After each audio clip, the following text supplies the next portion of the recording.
Cette vidéo, elle va être extrêmement spécifique.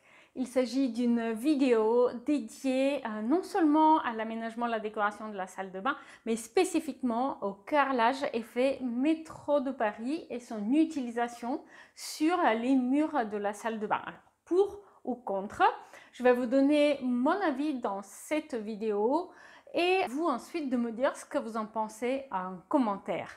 À la fin de la vidéo, vous allez voir aussi un room tour, plusieurs room tours d'exemples de salles de bain avec un carrelage effet métro de Paris.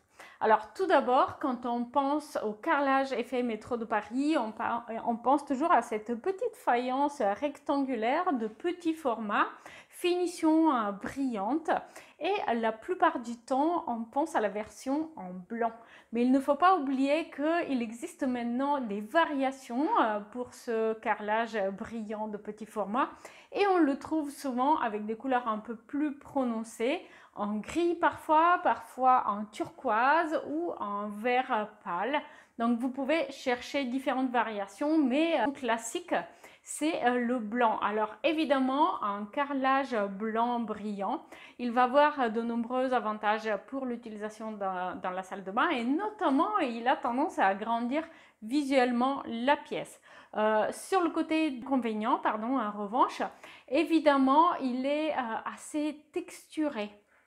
Il a du coup cet effet de biseautage à la fin de carreau et puis il est brillant, donc il va bien falloir faire attention avec quel autre carrelage vous allez l'accorder, notamment au sol ou alors si vous avez des murs avec une composition. Donc parfois on peut avoir par exemple une bande verticale derrière la robinetterie de la douche italienne ou à un autre endroit de la salle de bain, on peut avoir une bande verticale ou horizontale qui vient s'accorder avec cette faïence effet métro parisien.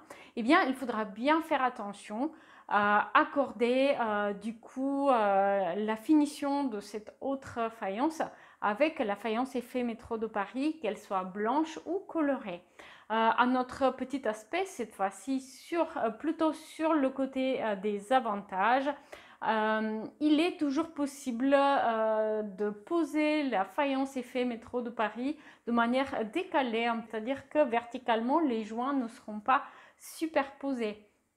Et du coup, à ce moment-là, cela facilite aussi le calpinage si vous cherchez à accorder du coup cette faïence avec une autre faïence, ou aussi ça facilite le calpinage avec le sol, puisque comme les joints sont déjà décalés au départ, eh bien cela fait que il ne sera pas forcément gênant si le calpinage il est décalé avec celui au sol. En revanche, la faïence effet métro de Paris, elle a traditionnellement un joint très très fin, quasiment non visible. Du coup, en fait, il serait important de chercher un carrelage au sol qui a également un assez discret joint. Pourquoi pas opter pour, justement par contraste, de très grands carreaux au sol et la faïence effet métro de Paris sur les murs. Donc, ce sont des options à envisager. N'hésitez pas à me dire en commentaire si vous avez une faïence métro de Paris, effet métro de Paris chez vous. Elle peut parfois être utilisée également en dehors de la salle de bain. Typiquement, il y avait une mode à un moment pour les crédences de cuisine avec ce type de faïence. Dites-moi ce que vous en avez pensé. Est-ce que vous vous êtes lassé rapidement ou pas? Est-ce que vous avez une faïence du coup effet métro de Paris en blanc ou colorée chez vous? Sinon, je vais vous laisser voir les room tours de projet 3D avec des faïences effet métro de Paris. N'oubliez pas que pour aller plus loin dans votre aménagement d'appartement, vous pouvez utiliser l'espace membre que j'ai mis à votre disposition.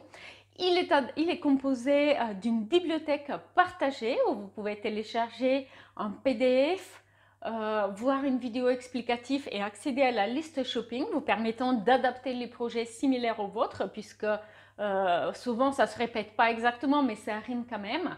Et vous allez aussi pouvoir utiliser le guide des dimensions et mesures à connaître pour éviter les erreurs courantes d'aménagement. Utilisez les gabarits de mobilier à l'échelle, les imprimer, les découper et jouer avec sur vos plans d'aménagement. Et surtout, profitez du coaching déco inclus dans l'espace membre, vous permettant du coup de m'envoyer le résultat de votre travail une fois par mois et avoir mon retour pour améliorer du coup votre aménagement. N'hésitez pas à en profiter.